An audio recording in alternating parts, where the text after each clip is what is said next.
Anger arises as a protection against some hurt, some pain. You have to understand, people are not born in this world to fulfill your expectations.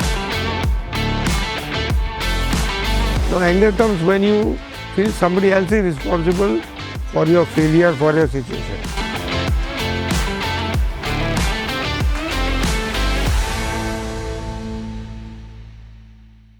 My name is Dr. Kailash Mantry. I am a life coach and a mental health consultant. We treat more than 25 mental illnesses which the medical science says or psychiatry says they are not curable. We also do not promise cure, but we are confident that more than 80% recovery is possible. Time duration cannot be ascertained. If the patient is cooperative, the time duration is less. If the patient is non-cooperative and if the disease duration is too long, then it is long time. Including schizophrenia, bipolar, we are confident that more than 80% patients are curable, are treatable.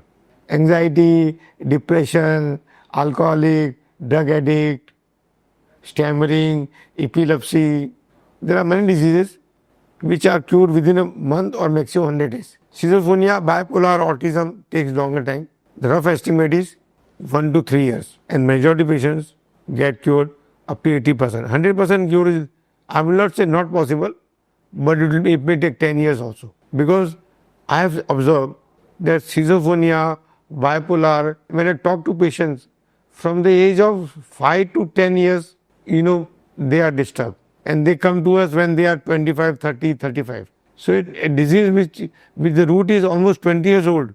Don't expect miracles, and it will take time. And yes, it's a costly treatment.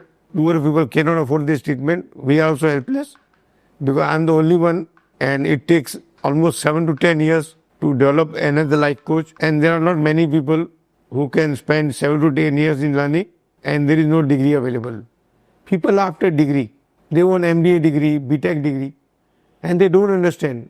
These degrees have no value in the marketplace. In the job market, these degrees are not much there.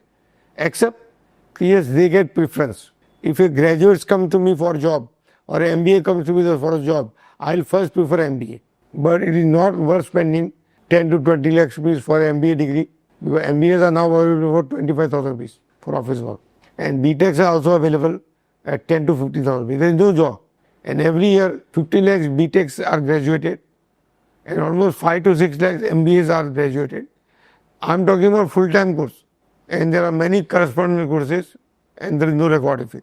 This education system is not remunerative. It is not spending that much money and that much time. Today we'll be talking on anger, and it's a very serious topic. If the person is full of anger, people say he is mad. And yes, anger is a temporary madness. Let's understand what is anger. Anger is a mental vomit. And whenever there is a physical vomit, if somebody vomits in front of you, do you want to stay at that place? There is a bad odor and you want to run away. In the same way, if somebody is angry, people want to run away from that person. Now, why anger arises? This is important. When your expectations are not met, you expect something from others and it is not met.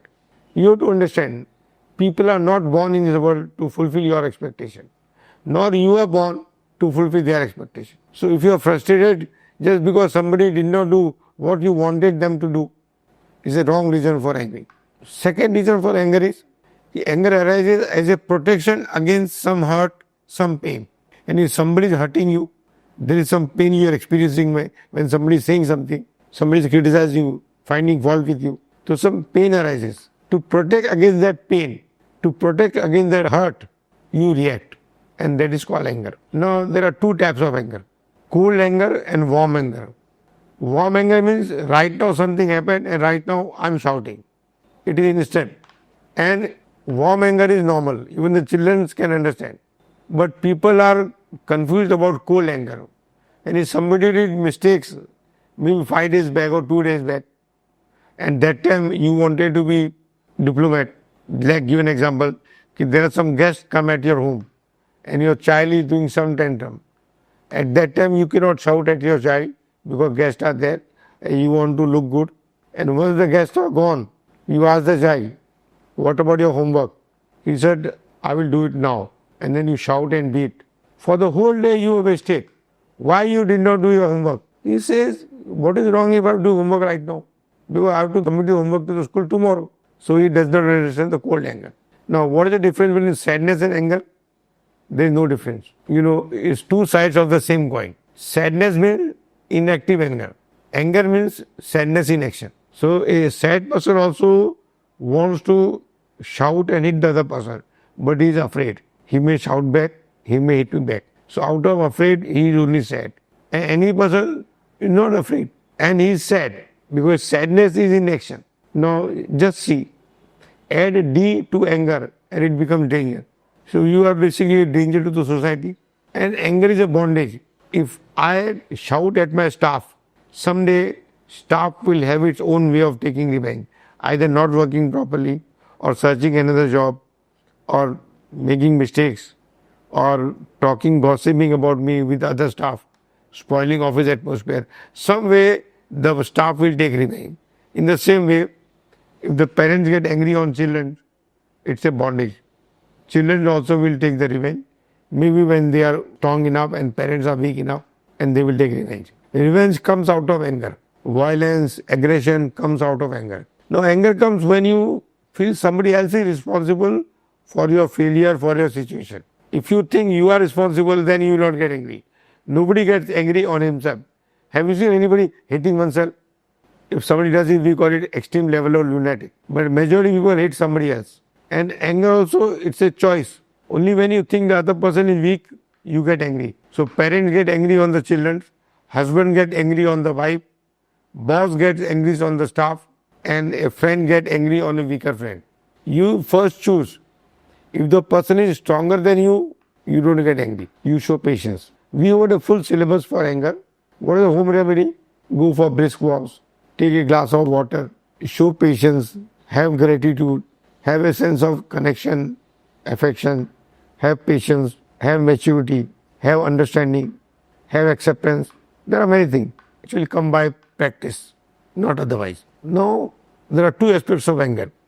One is getting angry, other is showing anger. Showing anger is not bad. And by the way, anger is an emotion. This can be converted into karuna, into affection, to practice. Anger is a negative emotion. People create distance with you, they do not connect with you, they do not communicate with you. Like see the example of family. Children, when they are at home, they talk less with their parents, they are more busy with their mobile. And when they go out and are with the friends, see how expressive they are. And parents dare to talk to the children. And children doesn't want to talk. They are taking revenge.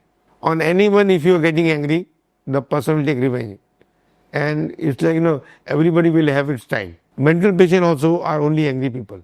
People have labeled them as mental patients. They are not mental patients. They are not lunatic. But anger is a temporary madness. And yes, doctors have also labeled them bipolar, schizophrenia, and people are afraid of them. Now, if you express anger, it is wrong.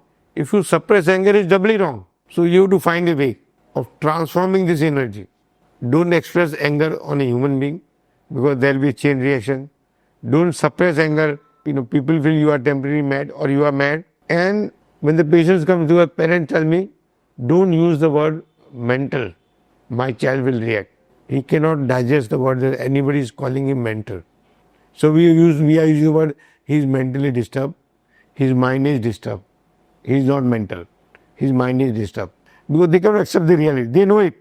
That what they are doing is only a mad person will do. But if anybody calls them mad, they react very aggressively. Now let's discuss some of the signs. If you have those signs, that means you are an angry person. If you are sad, that means you are angry. If you are depressed, suicidal, irritating, patient of obsessive compulsive disorder, patient of schizophrenia, bipolar, alcoholic, drug addict, restless person, focus on problems and not on solutions, poor time management or poor planning skills, racing thoughts, hot-tempered, short-tempered, irritating person, reactive person, be easily agitated, you engage in impulsive or reckless behavior, racing cars, gambling, feeling sad or helpless, lose interest in things once you were enjoying, have thoughts of suicide, you throw tantrums, you are revengeful, aggressive, violent, argumentative, all the time ready to fight. You enjoy physical violence. You are throwing things, hitting people, using bad words. And there are many examples. There are many signs. Now, there is one last test whether you are an angry person or not. Ask 5 people, your near and dear ones, whether you are an angry person or not. And if 4 out of 5 tell you that you are an angry person, you should come for our anger management program. It's a 7-day program. It will relax your mind. You can be more focused on your job, on your career. You'll be more peaceful. You'll be away from past bad memories and you'll be relaxed. This is what I want to talk about anger topic today. If you enjoy this topic, please share these videos, like and subscribe my channel. Thank you.